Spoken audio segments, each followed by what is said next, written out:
माँ, यह शब्द अपने आप में ही कितने विषय वस्तुओं को समेटे हुए है।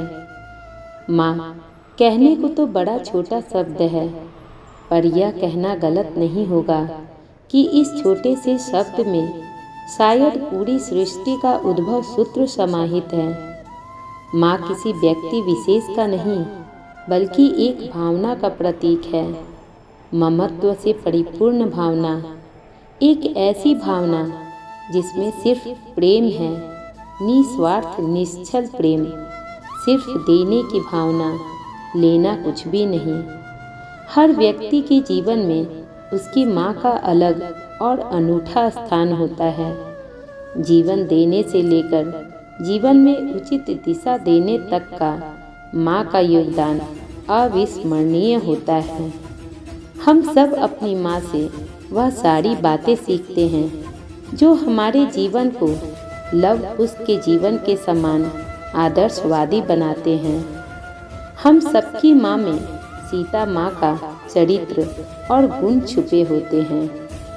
जिस प्रकार माँ सीता ने अपने पति द्वारा निर्वासित होकर भी अपने बच्चों के मन में उनके पिता का मान सम्मान बनाए रखा, उसी प्रकार दुनिया की हर माँ अपने आदर्श को दर्शाती रहती है।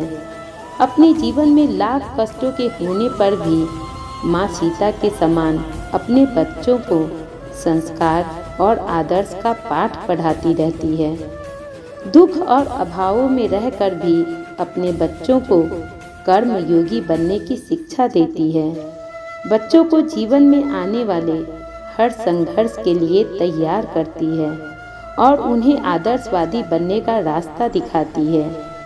एक माँ का हमारे जीवन में इतना अधिक उपकार होता है कि वह हमारा मान और जीवन बन जाती है। उनके दिए गए अमूल्य शिक्षा और संस्कार सदैव हमारा मार्ग प्रशस्त करते हैं।